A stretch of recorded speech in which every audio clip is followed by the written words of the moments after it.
L'agence est le résultat de la nouvelle stratégie de notre pays. En mars 2009, à lettre royale très claire, priorité aux énergies renouvelables et à l'efficacité énergétique dans notre politique énergétique. L'ancien centre de développement des énergies renouvelables est devenu, par la loi, Agence nationale de développement des énergies renouvelables et de l'efficacité énergétique, avec des missions très claires. Des missions liées à l'identification des ressources, solaires, éoliens, et biomasse, hydraulique, toutes les renouvelables. Une mission liée à la réglementation qui est nécessaire pour le développement, faciliter le développement public et privé des renouvelables. Donc, proposition au gouvernement des textes de loi pour faire évoluer. Et troisième point important, c'est tout ce qui est lié à l'efficacité énergétique, industrie, transport, bâtiment, éclairage public, agriculture, dans tous ces secteurs, une stratégie dédiée pour arriver à atteindre un objectif voulu par le gouvernement qui est aujourd'hui de 15% à l'horizon 2030 et que nous pensons qu'on peut arriver à 25% à condition de mettre des mesures d'accompagnement importantes dans tous les secteurs. Dans tous ces grands secteurs, il y a de l'économie à faire, de l'économie d'énergie. Notre facture énergétique a atteint 100 milliards de dirhams chaque année. 25% d'économie, c'est 25 milliards de dirhams d'économie sur la facture.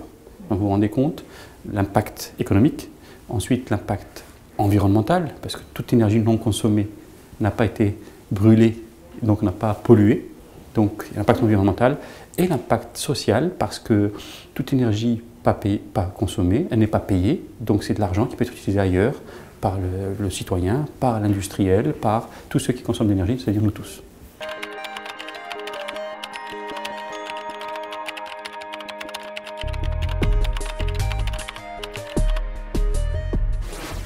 Il est très important.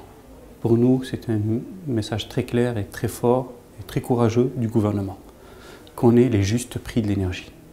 Parce que nous avons un concurrent déloyal qui était les énergies fossiles subventionnées. En tant qu'énergie renouvelable, développeur des énergies renouvelables. Et je rappelle, les énergies renouvelables, ce sont des énergies nationales.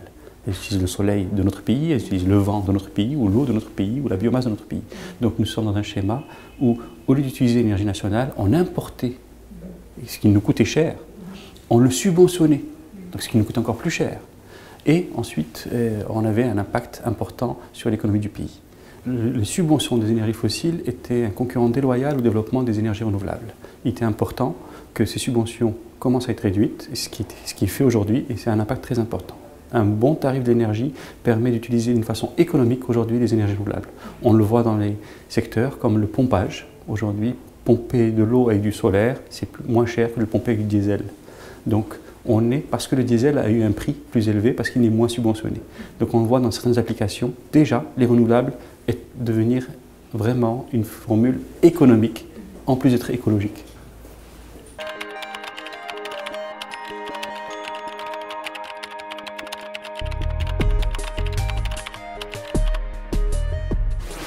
Il s'agit d'avoir l'utilisation des renouvelables qui va venir par étapes, et on voit les autres prix de l'énergie liés aux fossiles augmenter. Donc à un moment, il y a un croisement. Et c'est pour ça que nous disons que les renouvelables sont nécessaires, mais on le voit dans notre pays, mais on le voit partout. Pour la première fois en 2013, la première source d'électricité en Europe est venue des renouvelables. Ça veut dire qu'il y a une transition énergétique qui a déjà été entamée, aussi bien en Europe qu'aux États-Unis qu'en Chine, où on installe chaque année 20 000 MW éoliens, chaque année. C'est énorme ce qui se passe aussi de ce côté-là.